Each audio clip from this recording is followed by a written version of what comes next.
Y estos otros grupos brasileños diciendo que Jesús podía ser gay. Y sabéis que Él apareció para quitar nuestros pecados y no hay pecado en Él. ¿Sabe por qué quita mi pecado? Porque en Él no hay pecado. Si Jesús hubiese pecado, seguiríamos nosotros en pecado. Pero como Jesús no pecó, nosotros somos más que vencedores. Nikos Kazantzakis, en 1953, un hombre de filosofía griega, y él escribió un libro llamado La Última Tentación de Cristo. Sí lo he escuchado, ¿verdad? Que Martin Scorsese llevó este libro a la pantalla grande, al cine, en 1998. Hace poco tiempo, nada más hace unos 32 años, salió esta película dirigida por Martin Scorsese, que la llevó al cine y le ubicó con el título de la novela de Nikos Kazantzakis, publicada en 1953, con el título La Última Tentación de Cristo. ¿Qué es lo que busca esta novela? ¿Qué es lo que quiere esta novela? Lo que busca es mostrar, según ellos, que Cristo fue tentado con pasión de atracción emocional y hasta sexual con una dama, en este caso María Magdalena. Eso es lo que los filósofos sutiles, huecos, piensan, dicen. Y la gente en esta película de Martin Scorsese lo financia, los apoya, y tuvo una cantidad de millones de personas que fueron, unos por curiosos y otros tratando de ver a un Cristo debilitado en una pasión carnal. Algunos defensores de esto saben que es lo que dicen: no, lo que queríamos mostrar es un Jesús muy humano, con sentimientos, con emociones, con enamoramiento. Pero acuérdese que el propósito de la manifestación de Dios en carne no fue para tener una familia de carácter físico, sino para levantar un pueblo de carácter espiritual. Y el pueblo de carácter espiritual no se levanta uniéndose un hombre con una mujer, sino uniendo, aleluya, el acto más grande del sacrificio de la cruz para salvar a la humanidad por los siglos de los siglos de los siglos. ¿Cuánto le dan gloria a Dios? Bueno, le voy a seguir mencionando. Me veo en el deber de mencionar estos temas. Explico, estamos tratando en esta escuela dominical la enseñanza: Jesús nunca y jamás peca. Jesús nunca y jamás peca. Pero hay algunos que han tratado de ubicarlos a un Jesús pecador, humano, que hasta nos cuesta decirlo, pero como estamos enseñando, debemos hacerlo. Usted ha escuchado también este libro, esta película, El Código Da Vinci, la obra escrita por Dan Brown. Esta novela de Dan Brown, del Código Da Vinci, presenta a María Magdalena, según este autor, esta filosofía hueca y fuera de toda realidad. Dice que María Magdalena fue esposa supuestamente del Jesús que ellos quieren presentar, y que quedó embarazada, y que el vientre de esta mujer, imagínense esa infamia, dicen que fue el Santo Grial. ¿Qué quiere decir la palabra Santo Grial? Quiere decir el receptáculo de su sangre. Ellos supuestamente dicen que el Jesús que ellos tratan de mostrar tuvo relaciones con María Magdalena, y que el vientre es el receptáculo de su sangre, y que de allí aparece una descendencia. Indica el autor, por supuesto no inspirado en Dios, sino ya saben en quién, que María Magdalena era una diosa, y que Pedro, por su carácter machista, la elimina, pero que realmente la que debía ser la fundadora de la iglesia es María Magdalena. Bueno, una cantidad de cosas extrañas, de ideas raras y hasta disparatadas, pero lo más extraño es que hay mucha gente que le presta atención a eso y sigue las huecas filosofías. También usted ha escuchado de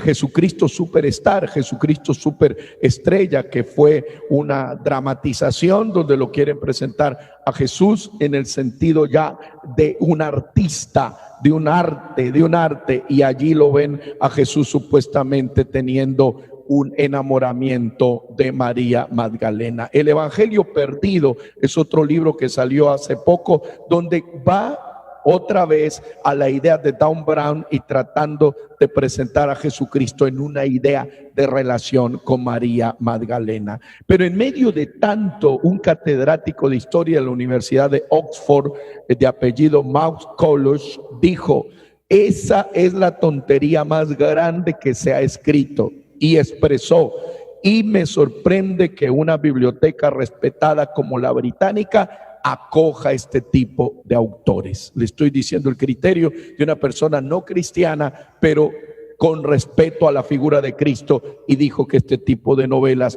es un disparate, y lo peor es que hombres de ciencia puedan acoger ese tipo de ideas disparatadas. Usted sabe que acá en Sudamérica, en Brasil, hay un grupo de comedia brasilero que ha ganado algunos premios, porque el año 19, la Navidad de 2019, presentó una comedia en la cual los apóstoles se los hace ver ebrios, borrachos, buscando una guía de Jesús. Y esa comedia grotesca y hilarante para ellos, pero grotesca y atentativa al ministerio apostolar, ganó algunos premios, algunos reconocimientos de algunas instituciones del arte. Viendo eso, este grupo creó para el diciembre que termina, diciembre del 2019, otra comedia en Brasil, poniendo y colocando a Jesús como gay, Imagínense, tremendas cosas que se crea la gente por llamar la atención. Le he dado algún resumen de lo que el enemigo está tratando de golpear, tratando de afectar, pero digo tratando porque son solamente situaciones del enemigo para querer llamar la atención, pero cada vez que nosotros escuchamos que él se levanta para tratar de afectar la figura santa del Señor, esta iglesia tiene más confianza, esta iglesia tiene más seguridad, esta iglesia tiene más certeza y sabe en quién ha creído: en el Dios Todopoderoso, al cual le damos gloria, le damos honor, le damos alabanza, le damos aplausos y le damos adoración, porque Él se merece toda la gloria, todo el honor y toda la honra. Bueno, estos datos que le entregué son informativos. Bueno, cuando nosotros, aleluya, ya vamos a mirar la palabra del Señor, les pido que abramos el libro de Hebreos, capítulo 4, versículo número 15. Hebreos 4:15. Dice así la Santa Biblia. Hebreos 4:15. Porque no tenemos un sumo sacerdote que no pueda compadecerse ¿de qué? De nuestras debilidades.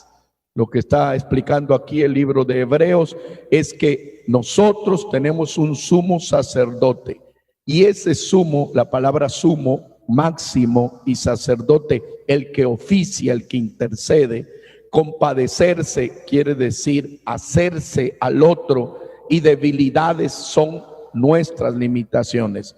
Si no, lea el versículo 4:15 de Hebreos. Sino uno, Jesucristo, que fue tentado en todo,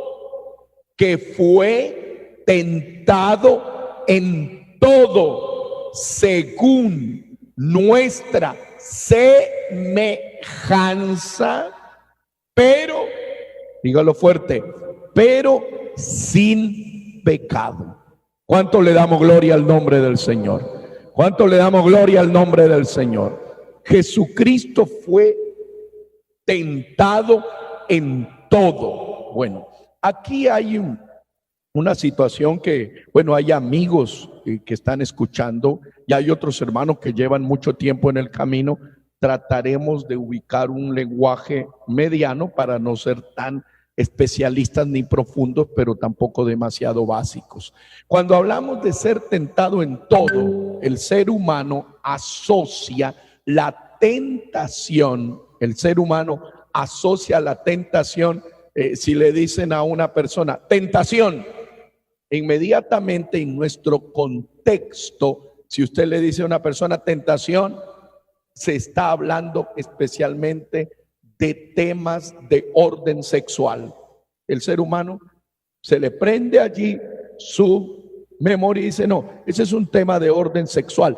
Por eso, cuando le dije, aleluya, le di todas esas listas de Jesucristo Superstar, de Dan Brown, de todo lo que le mencioné, es que quieren ubicarlo cayendo como al Señor en una tentación de orden sexual, porque eso piensa la gente, que toda la tentación parte de ahí.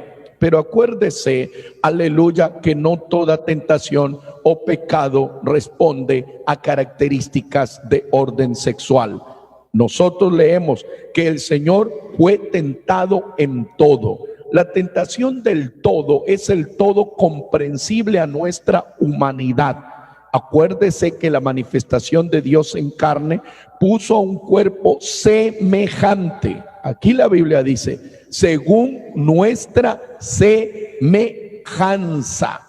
Pero el pero es que ese cuerpo, según nuestra semejanza, no cometió pecado. Algunos dicen, aleluya, claro, ¿cómo no va a cometer pecado si él respondió como Dios? Por favor, le vamos a explicar. Dios se manifestó en carne. Hebreos 2:14 dice, los hijos participaron de dos elementos. ¿Cuáles fueron? Carne y sangre. Y en ese mismo texto de Hebreos 2:14 dice, y él también participó de lo mismo. ¿De qué participó? De carne y de sangre. Venimos estudiando hace semanas, aleluya, que él como hombre se cansó, pero como Dios da descanso. Tuvo sed como hombre, como Dios da agua, aleluya. Como hombre no conocía muchas cosas, pero como Dios todo lo conoce. Entonces Jesús fue tentado en su humanidad y vence el pecado en su humanidad, porque en su deidad Dios no puede ser tentado, no puede ser tentado, es imposible. Por eso él tenía la misma naturaleza inocente y sin pecado de Adán que la tuvo originalmente. Él tenía esa misma capacidad de decisión. Acuérdese que Adán y Eva allá en el huerto vivieron una etapa de inocencia. ¿Cómo será que la inocencia de Adán y Eva hacía que el cuerpo de Adán y de Eva no tuviesen atuendos y estaban desnudos?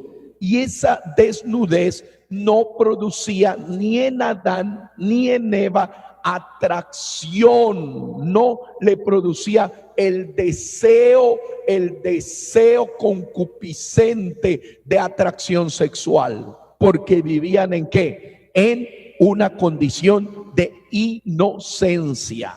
Pero cuando viene el enemigo y les promete a Eva que los ojos serán abiertos y serán igual a Dios, entonces cae en la tentación de escuchar la voz del diablo y por lo tanto en la oferta de rebelarse contra Dios. Hay algunos, incluso hermanos, que piensan que el pecado de Adán y Eva fue la relación sexual y que la serpiente tuvo relaciones con Eva. Eso no lo dice la palabra del Señor. Son ideas doctrinales que las personas han acuñado. Al contrario, Jesús dijo, cuando creó a Adán y Eva, les dio dos mandamientos. Número 1, fructificad. es traer fruto. Número 2, multiplicarse, es extender la especie. ¿Cómo se multiplica? A través de la relación sexual. Entonces, no es que la relación sexual fue el pecado por el cual Adán y Eva salieron del huerto. No es así. Fue hacerle caso al enemigo, caer en rebelión y en desobediencia. Entonces, cuando nosotros vamos a hablar del Señor Jesús, hay que comprender que en el Señor Jesús está el verdadero Dios y el perfecto hombre. Pero ese perfecto hombre, por favor, no fue inmune a no sentir atracción por algo que estaba fuera del propósito del orden divino. ¿Qué es lo que le quiero decir? Hay gente que dice, claro, ustedes defienden a su Jesús y dicen que es Dios y dicen que fue tentado en todo y no cayó en nada porque Él es Dios y Él estuvo ahí y no sentía nada. No, si nosotros nos expresamos así, podemos caer en una de esas doctrinas históricas de pensar que el cuerpo de Jesús no fue real. Y el cuerpo de Jesús fue real. La humanidad de Jesús fue real. El dolor de Jesús fue real. La sed de Jesús fue real. El hambre de Jesús fue real. El cansancio de Jesús fue real. El sueño de Jesús fue real. Él no se hacía el dormido. Él no se hacía el hambriento. Él no se hacía el cansado. Él estaba con sueño, a veces cansado, a veces y con deseo de comer. Hay poder en el nombre del Señor, pero entendamos que Él vence al pecado desde la humanidad, por supuesto, conociendo el propósito eterno de la deidad, porque la deidad se manifiesta en la humanidad y creemos que Jesús es el verdadero Dios y la vida eterna. Démosle aplausos al Dios Todopoderoso. Démosle aplausos al Dios Todopoderoso. Démosle aplausos al Dios Todopoderoso. Él es muy grande, Él es muy bendito, Él es muy maravilloso. Por favor, escriba Santiago 1:13. Santiago 1:13. Creo que Dios nos está dando una enseñanza muy hermosa y les digo, de las más complejas para prepararlas, porque estos son temas muy, muy precisos.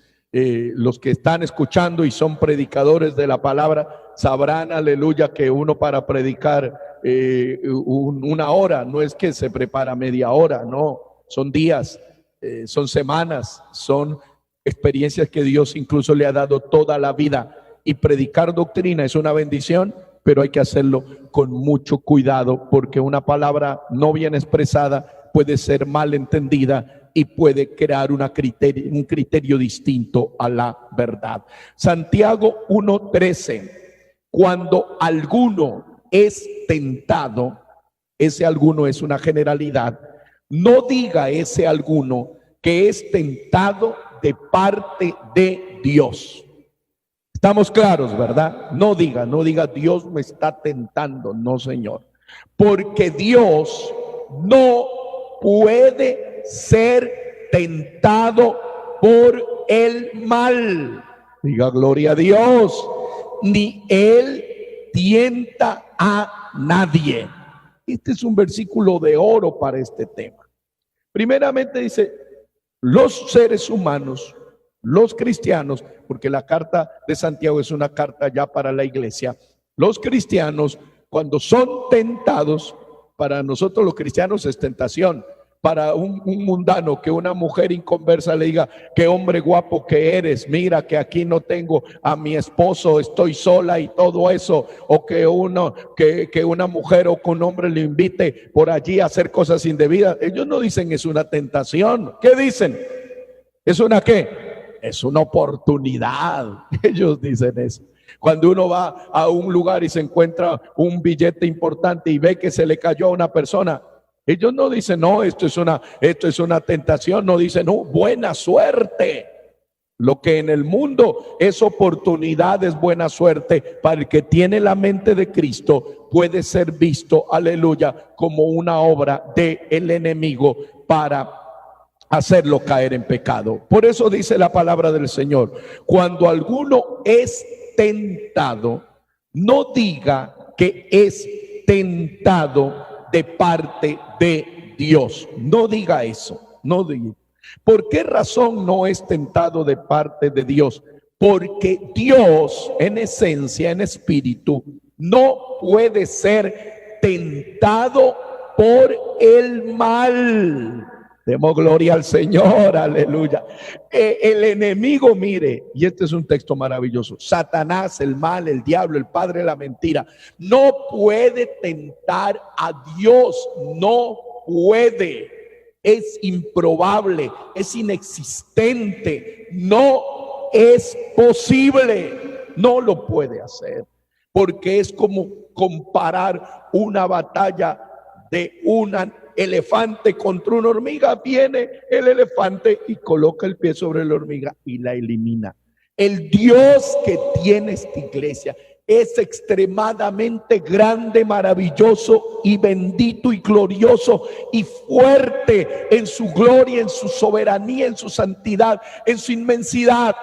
Y el enemigo es nada, está muerto, está acabado, está vencido. Los que lo crean digan gloria a Dios con el alma.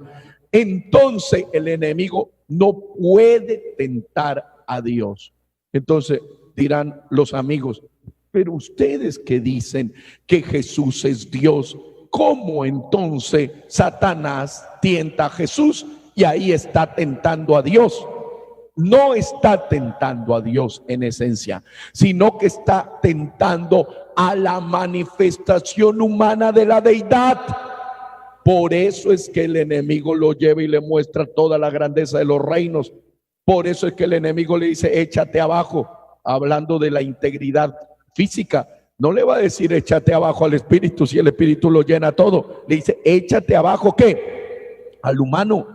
Mira, todos los reinos del mundo te los doy. ¿A quién le dice? Al humano, no al divino, porque Dios es dueño de los cielos y de la tierra, sino que al humano le dice: y di que estas piedras se conviertan en pan. Eso no lo dice a la deidad suprema, sino le dice a la humanidad. Y el enemigo, allá hay una prueba más grande para comprender que la mentalidad del enemigo no es tan limitada.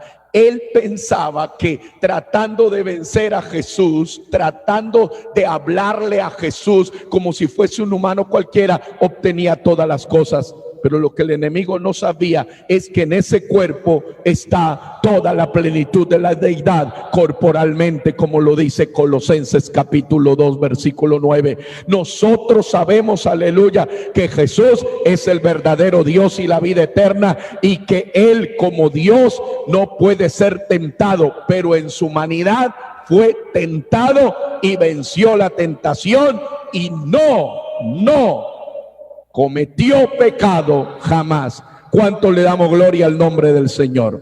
¿Cuánto le damos gloria al nombre del Señor? Puede escribir esto, aleluya. Le hice un apunte allí para ver si usted lo puede escribir, redactar, copiar, como usted lo haga. La lucha de Jesús contra el pecado, la tentación y el diablo no fue en esencia divina, o una lucha como Dios enfrentándose al pecado y a la muerte. Dios en esencia no lucha contra el pecado, porque no tiene necesidad de hacerlo, ni contra el diablo lo hace. Aleluya, ni contra el diablo. ¿Por qué le digo no lucha contra el pecado? Por favor, le estoy hablando del pecado en su naturaleza.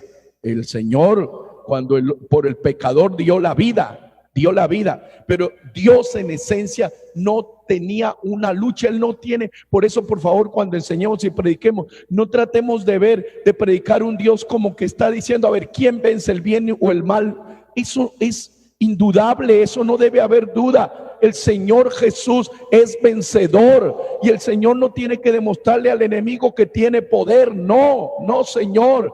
El Señor no tiene que demostrarle nada a nadie. Esta iglesia humana, esta iglesia compuesta por hombres y mujeres, es la que está llena del poder del Espíritu Santo, y esta iglesia es la que le cuenta al mundo las cosas gloriosas que él ha hecho. El Señor no cometió pecado. Entonces, si él no cometió pecado, la lucha, aleluya, contra el pecado es porque la humanidad cayó en pecado. ¿Cómo será que la lucha contra el pecado de Dios fue tan, pero tan persistente que Él se manifiesta en carne para vencer el pecado?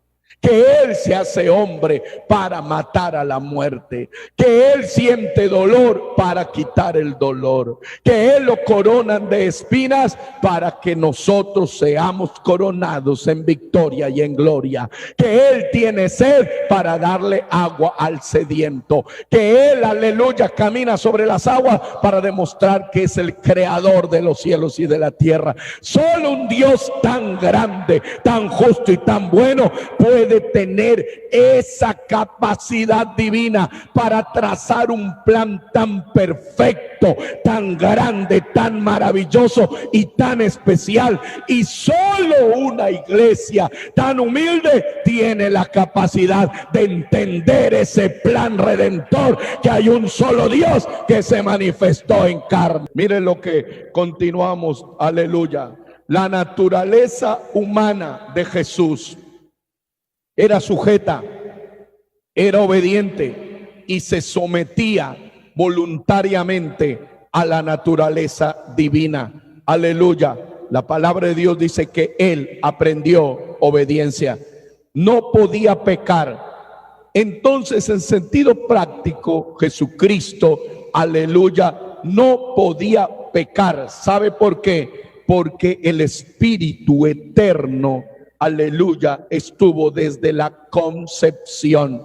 Hoy les decíamos a la mañana a los hermanos, San Lucas 1:35, ¿qué dice? ¿Qué dice San Lucas 1:35? ¿Cómo será esto? El Espíritu Santo vendrá sobre ti y el poder del Altísimo te cubrirá con su sombra. Por lo tanto, el santo ser que nacerá será llamado Hijo de Dios. Y el 37, ¿qué dice? Porque no hay nada imposible para Dios. Y cuando habla de no hay nada imposible para Dios, no está hablando de Elizabeth, que iba a tener un hijo siendo anciana. No. Estaba hablando de la manifestación de Dios en carne. Eso es lo que está hablando. Porque después nos explica la palabra de Dios en el libro de Romanos, el capítulo 8, cuando habla de la vida en el Espíritu, dice: porque lo que era imposible para la ley, habla Dios enviando a su Hijo en semejanza de carne, venció al pecado.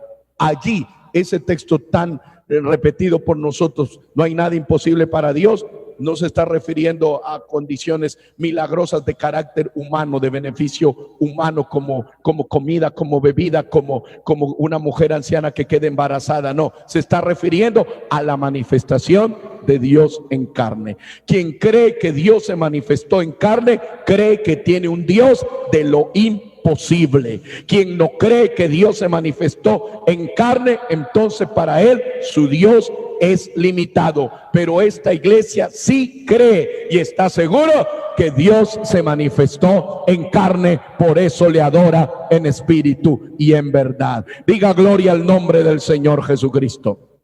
Mire lo que dice Primera de Juan 3:9. Primera de Juan 3:9. Todo, leamos este texto hermoso, todo aquel que es nacido de Dios, ¿qué dice?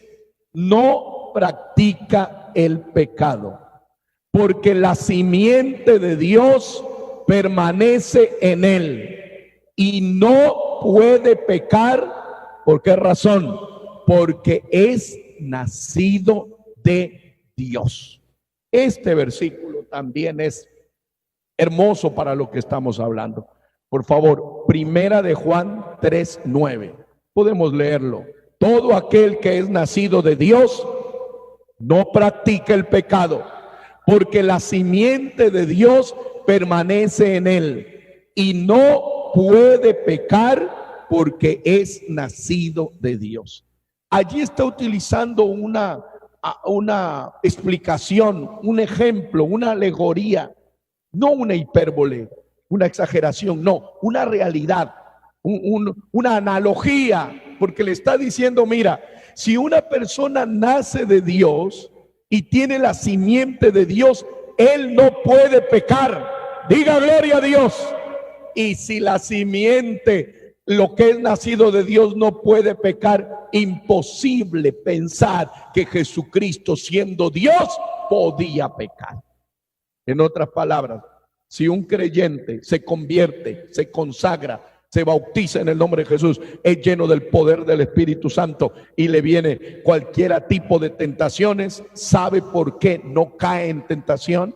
¿Sabe por qué usted, querido hermano y hermana que está escuchando esta palabra, todavía se mantiene en dignidad? ¿Sabe por qué? No es por la cara, no es por el estudio, no es por la capacidad, no son por los años, no es por la fuerza. ¿Sabe por qué? Es por la simiente de Dios que hay en usted y la simiente de Dios que hay en mí.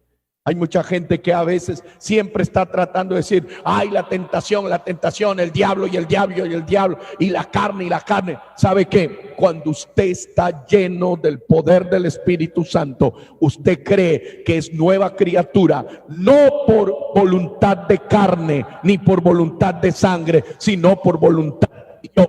Si usted y yo tenemos la simiente de Dios, que es el Señor Jesucristo y su evangelio, puede venir una tentación grande y fuerte y nosotros tenemos la victoria, porque Jesucristo nos ha dado algo que no nos pertenecía, pero una vez que lo conocimos a Él, lo tenemos aquí adentro y es lo que nos tiene firmes en el camino de Dios. Adórelo, adórelo. Apláudalo, apláudalo, apláudalo. Exáltelo con todo el alma. Aleluya. Allí hay algunos investigadores, filósofos y teólogos que han hecho esta pregunta, y escríbala también. En el supuesto, dicen, que Jesucristo habría pecado, ¿qué pasaba con la humanidad? Bueno, vamos a responder ese supuesto, no solamente porque a nosotros nos interesa entrar en duda, no, sino para responder ese supuesto. Esa pregunta supuesta o esa pregunta hipotética, porque no sucedió y tampoco sucederá, ese supuesto, por favor, no tome en cuenta el conocimiento soberano del Señor. Cuando nosotros hablamos del Señor Jesús, estamos hablando del ser que todo lo conoce, todo lo entiende y todo lo sabe. El Señor Jesús no vino a este mundo para ver si le iba bien o no con el tema de la redención. No, por favor. Por eso nosotros los predicadores del evangelio no entremos en esa duda.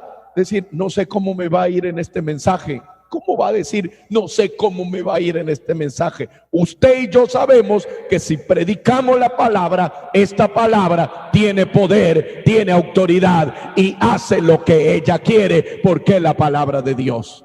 Nosotros tampoco, los evangelistas, no podemos decir, no sé cómo nos irá a ir en esta ciudad, no sé cómo nos irá a ir en este país. No, esa duda no. Nosotros estamos seguros que en cada ciudad, en cada país, en cada barrio, en cada pueblo, en cada región, Dios, el Eterno, tiene un pueblo para la gloria y la honra de su santo y bendito nombre. Los que crean, levanten la mano fuerte y griten gloria a Dios, porque si esto no fuera así, usted seguiría envuelto en pecado, pero hoy tiene vida y vida en abundancia. Dele alabanzas al Rey, dele alabanzas al Rey, dele alabanzas al Rey, dele alabanzas al Rey.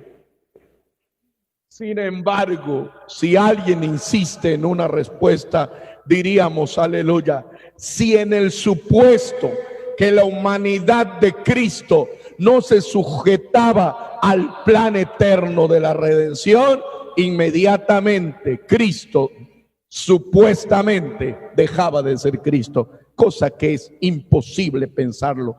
Pero hay gente que se pone a pensar y dice, si Jesús fallaba, si Jesús se bajaba de la cruz en sentido más folclórico, ¿qué pasaba? No, si Jesús se bajaba de la cruz, eso nunca iba a pasar. Pero en el supuesto que los que tratan de criticarnos lo dicen, ¿qué pasaba? Dejaba de ser Cristo.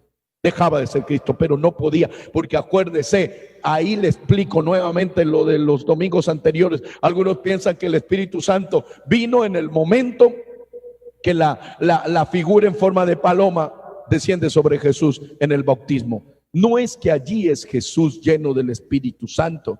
No, esa imagen de la paloma como en forma de paloma descendiendo sobre Jesús es ¿para quién? ¿Para quién? Para el Bautista. No es que Jesús es lleno del Espíritu Santo. Él es el Espíritu Santo. Él es Dios. Diga gloria al nombre del Señor. Él no necesita llenarse de algo que es.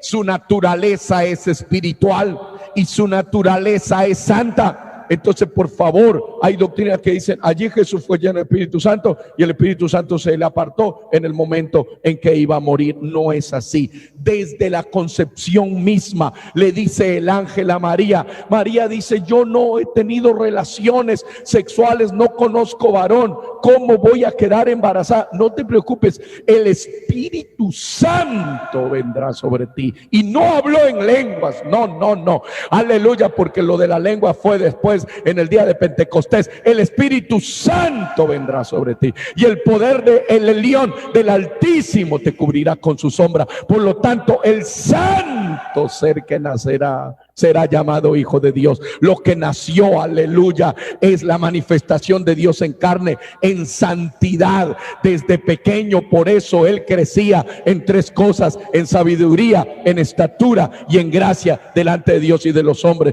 Por eso a los 12 años le preguntaban y se quedaban asombrados. Por eso en la aldea, aleluya, de Capernaum de Nazaret, él toma, aleluya, el escrito que dice: el Espíritu de Dios está sobre mí. No hablaba que el Espíritu Santo en ese momento venía sobre él, sino que él había sido enviado para sanar, para liberar, para actuar. El Señor Jesús es Dios manifestado en carne, y esta iglesia lo cree, esta iglesia lo celebra, esta iglesia lo adora, esta iglesia le glorifica, porque tiene la verdad más grande.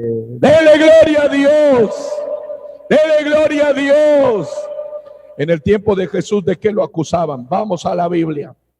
San Juan 9:24. Eso, ahí tenga la palabra de Dios. Aleluya, estamos estudiando este hermoso tema. Vamos a San Juan 9:24. Puede compartir todavía esta enseñanza con algunas personas que pueden escuchar la palabra.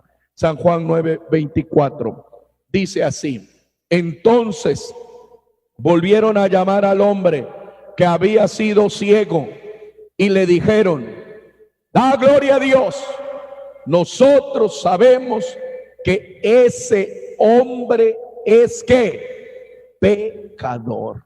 Imagínense, le había dicho al ciego, primero hizo lodo, lo puso en los ojos, lo mandó a Siloé y regresó viendo. Y ahora le llaman al hombre y le dicen: mira, ese hombre que dice que te sanó, ese hombre es ¿qué? Pecador, pecador, porque no guarda la ley.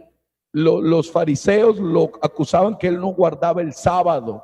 Ese era el pecado que le echaban a él, que era pecador. No lo acusaban que estaba con María Magdalena, no lo acusaban que la samaritana se enamoró de él, no, nada de eso. Ahora son este tipo de argucias satánicas contemporáneas y alevosas que están tratando de inventarle amoríos a la figura santa del Señor. Pero en el tiempo de Jesús eso no lo dijeron, ni ellos ni los fariseos, aleluya. Entonces el que había sido ciego dice: si es pecador, no lo sé. Una cosa sé, que habiendo yo sido ciego, ahora veo. ¿Cuánto le dan gloria a Dios? ¿Cuánto le dan gloria a Dios? Por eso aquí un apoyo también incluso a este coro que cantamos. Lo cantamos y creo no hay mala intención, porque se ha tomado una parte de la Biblia cuando el que había sido ciego dice: si es pecador, yo no lo sé. Lo único que sé es que él, creo que dice el coro, que él me salvó. Ahí ya pierde el hilo de la letra de manera literaria o literal, perdón, del coro. Porque si se quisiera cantar así, se tendría que decir: si es pecador, yo no lo sé. Lo único que sé es que habiendo sido ciego, ahora veo, dijo. No me salvó, ahora veo. Porque lo que primero hizo el Señor con él fue darle ¿qué? La vista. Pero a la iglesia, si usted ya como iglesia, le pregunto, ¿le quedaría bien que usted como iglesia diga: si es pecador, yo no lo sé? ¿Le queda bien, hermanos que están aquí? ¿Le queda bien? No nos queda bien. Ya no nos queda bien hablar de Jesús y entrar en duda y decir: si es pecador, yo no lo sé. ¿Cómo que no lo sé? Usted sabe que Él no es pecador, sino santo. Diga gloria al nombre del Señor Jesús. Diga gloria a Dios, aleluya. Entonces, por favor, hasta para cantar ciertas letras le dejan a usted una enseñanza de análisis. El que había sido ciego hasta esa altura no sabía si Jesús era pecador. Más bien él se acercó como sanador, pero después termina reconociéndolo como Salvador. Pero esta iglesia hoy, si nos ponen a cantar, no podemos decir: si es pecador, yo no lo sé, porque estamos seguros que Él no es pecador, Él es santo, Él es bendito, Él es eterno. Diga gloria al nombre del Señor, diga gloria al nombre del Señor. San Juan 8:13 dice, San Juan 8:13, tú das testimonio de ti mismo y tu testimonio no es verdadero. Entonces estaban diciendo que Jesús era ¿qué? Mentiroso. Eso le dijeron, porque el Señor decía que Él viene del cielo, que el Padre y Él son una misma cosa. Aleluya. Entonces le dijeron: no, tú estás mintiendo. Esas fueron las acusaciones que hicieron del Señor Jesús. Le pongo otra acusación que hicieron cuando Jesús se manifestó en carne, estuvo aquí. Mateo 9:10, por favor, vamos, aleluya. Esta enseñanza es muy importante. Y aconteció que estando él sentado a la mesa en la casa, he aquí que muchos publicanos y pecadores que habían venido se sentaron juntamente a la mesa con Jesús y sus discípulos. Cuando vieron esto, los fariseos dijeron a los discípulos: ¿por qué come vuestro maestro con qué? Con los publicanos y los pecadores. ¿Qué le estaban diciendo? Que Jesús, si se da de tan santo según los fariseos, ¿cómo está sentado con pecadores? En otras palabras, le estaban diciendo que si está con pecadores, es posible que también sea ¿qué?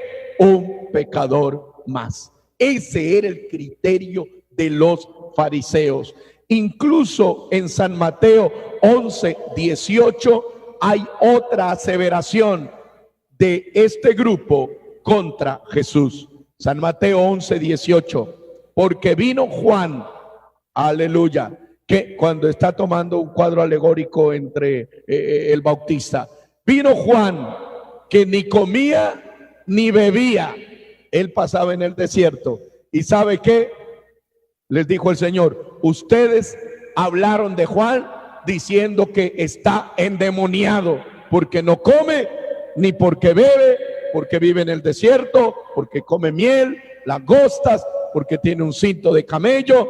Está endemoniado, tiene demonio.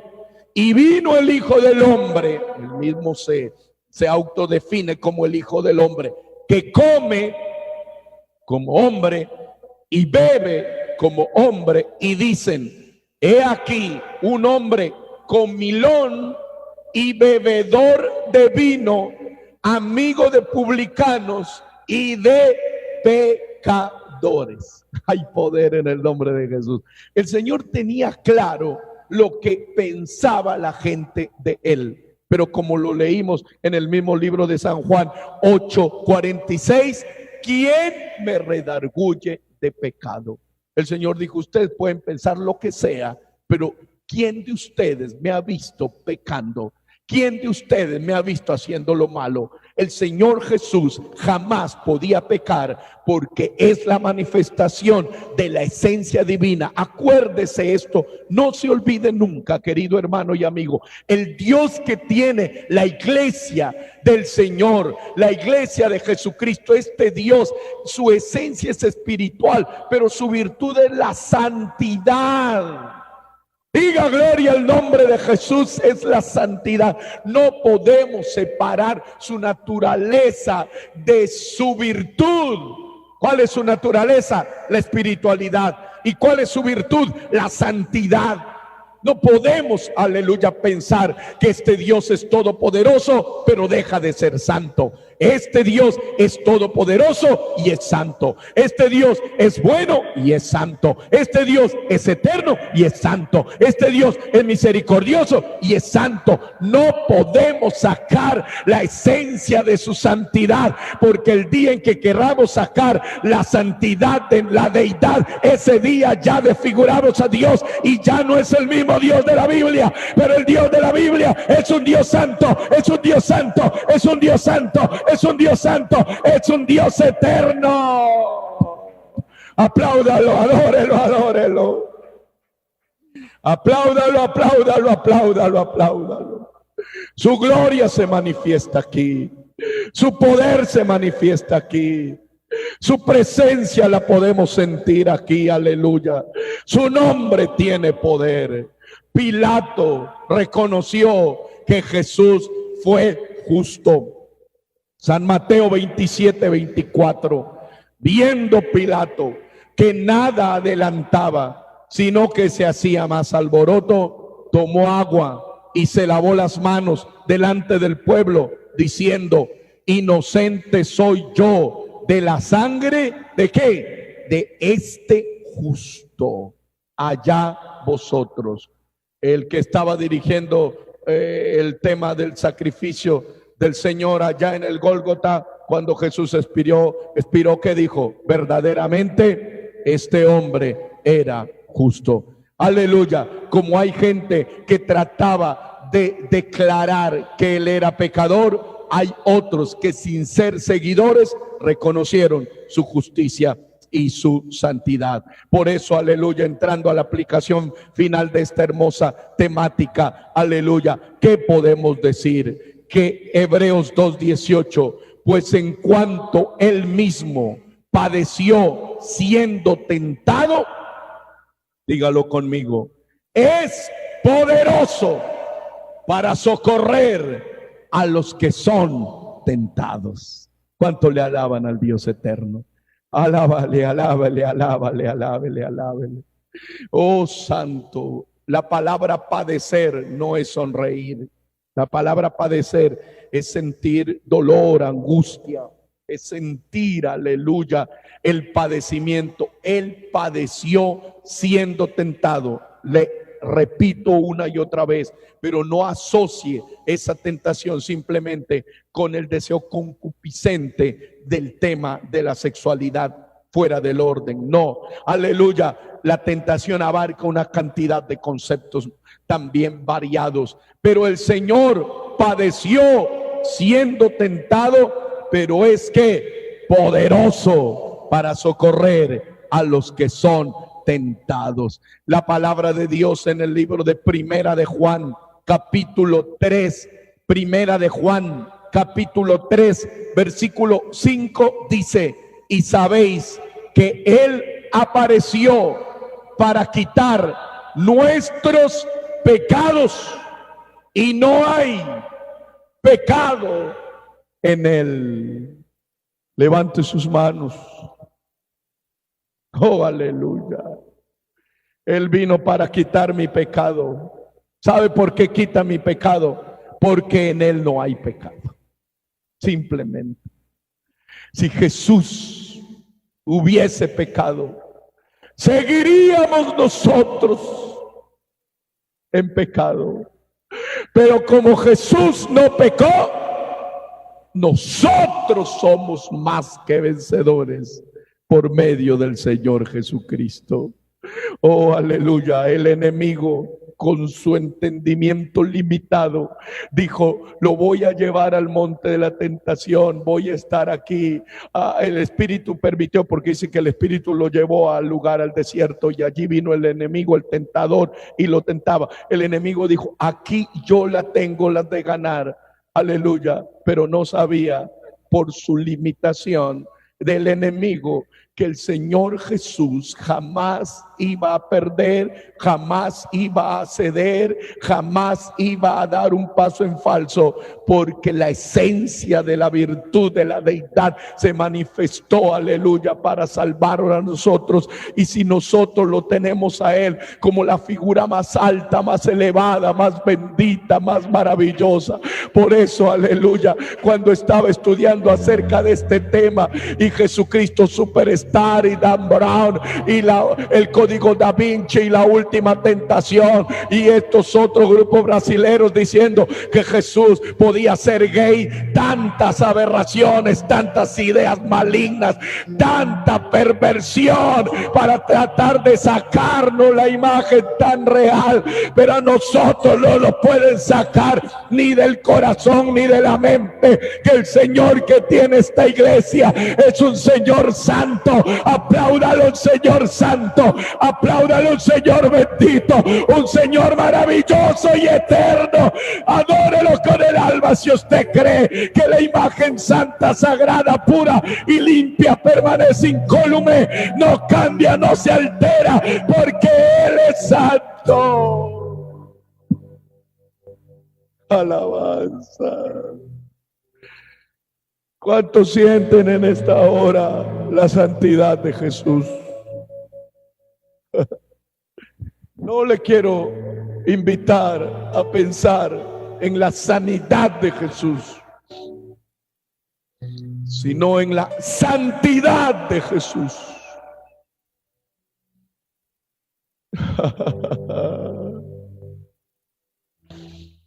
Alguien escuché que dijo, incluso predicando, pero no tenía mala intención, sino por alegorizar extremadamente. A veces se dicen cosas como que no pueden ser las reales. Alguien dijo, escuché un día que dijo: y cuando la samaritana vio a Jesús, dijo, lo vio como guapo y atractivo y diría, este puede ser el séptimo. No.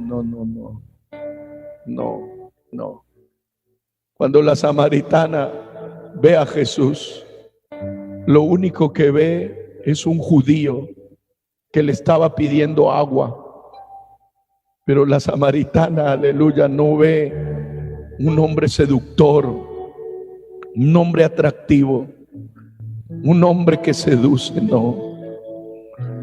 Y un día estábamos hablando con unos predicadores, amigos, y hablábamos de este tema. Y le decíamos, cuando alguien veía, hermanos que están aquí, cuando alguien veía a Jesús, yo creo que la samaritana no dijo qué lindos ojos, qué lindo cabello, qué cuerpo tan esbelto, no. Cuando le dijo, si bebes de esa agua, vuelves a tener sed, pero si bebes del agua que yo te doy, no tendrás sed jamás.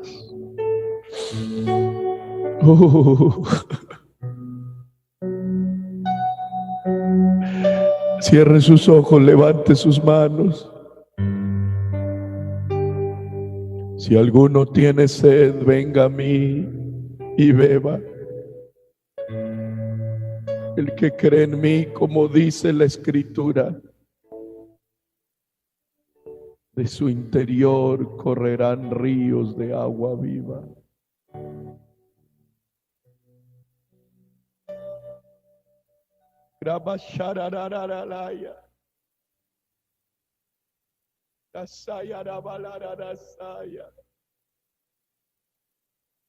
¿Qué ve usted en Jesús? ¿Qué miro yo en Jesús? Al ser más santo, más perfecto, más puro, más limpio. Por eso me postro a los pies. Por eso la mujer rompió el perfume de nardo puro y lo echó a los pies y con el cabello lo secaba. Porque sabía que ahí estaba toda la grandeza, la gloria. Usharabalaya. Dios estaba en Cristo reconciliando consigo al mundo, no tomándoles en cuenta a los hombres sus pecados, y nos encargó la palabra de la reconciliación. Al que no conoció pecado, repítalo, al que no conoció pecado, por nosotros lo hizo pecado, para que nosotros fuésemos hechos justicia de Dios en él. Apláudalo, apláudalo, apláudalo, apláudalo, apláudalo.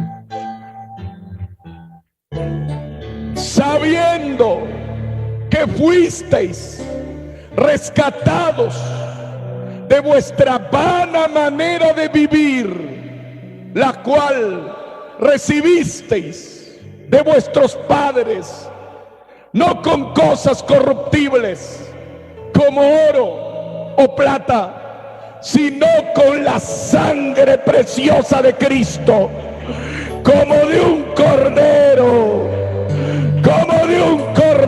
sin mancha, como de un cordero sin contaminación, como de un cordero puro, limpio, santo, como de un cordero sin arararalaya. Asaya la vaya. Por eso cuando el cristiano comete una falta, sí o no que siente un dolor. Por eso el cristiano cuando miente dice, mentí, le voy a pedir perdón a mi Dios. Por eso cuando el cristiano tiene un pensamiento indebido dice, ¿cómo pienso eso si mi Jesús es tan santo y tan limpio? ¿Sabe por quién queremos orar? Por alguien que tenga problemas para superar las condiciones de tentación, de concupiscencia y de pecado. En muchas congregaciones hay hermanos que están un tiempo bien en la casa del Señor y se congregan firmemente, y después de un tiempo se alejan, se apartan y se vuelven atrás. Pero en esta hora vamos a invocar el nombre glorioso de Jesús. Vamos a invocar el nombre glorioso de Jesús para que mi Dios haga una obra gloriosa y especial, para que el Espíritu Santo se manifieste en alguien. Vamos a invocar el nombre glorioso de Jesús. Levante sus manos a los cielos. Vamos a orar, aleluya, por aquel hombre que necesita tanto de Dios. En el nombre de Jesús, por el poder del Espíritu Santo, creo que hay alguien que está luchando en alguna parte del mundo que está escuchando esta palabra. Hace días me llamó una persona y me dijo, pastor, yo escuché la palabra y escucho y me parece tan linda, tan hermosa, pero cuando llego a mi casa es otra realidad y siento que los pensamientos me dominan, me atrapan, me envuelven y siento que los pensamientos indebidos me descontrolan. ¿Qué hago? Bueno, ¿qué es lo que tiene que hacer? Caer a los pies de Cristo, besar los pies de Él, adorarle en espíritu y en verdad, exaltarle con el alma y decirle que Él se glorifique. Soberano Dios todopoderoso, soberano Dios eterno, en este día, día de victoria, día de poder, día de salvación. El plan perfecto de la redención se cumplió como estaba establecido, y la imagen santa, sagrada, pura y limpia de Jesús se mantuvo intacta alta, demostrando la esencia de quién es Él, y todas las acusaciones contra Él en ese tiempo y en este tiempo no pueden mover de ninguna manera la fe tan pura, tan santa y tan limpia que tiene la iglesia por el dueño, por aquel que la compró. Nosotros seguimos creyendo y anunciando que Jesús, el dueño de esta iglesia, es un ser santo, puro, maravilloso, sin mancha, sin defecto, sin contaminación, y como Él es perfecto, santo y puro, Él tiene una iglesia perfecta, santa y pura. Él tiene una iglesia que le sirve, que le adora y que le glorifica. Y en esta hora, por el poder del Espíritu Santo, santifícanos en tu verdad. Tu palabra es verdad. Santifica la iglesia, purifica la iglesia, lava la iglesia, limpia la iglesia. Señor, mantén una iglesia santa, pura, limpia,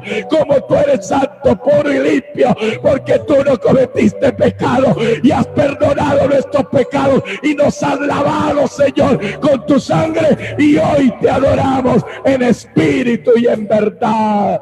El que necesite del Señor, venga a los pies de Cristo, arrodíllese delante de Él, apláudalo delante de Él. Los que están ahí en el templo pueden postrarse y decirle: Señor, aquí está mi vida, te la entrego en adoración. Yo quiero servirte, amarte y adorarte con el alma.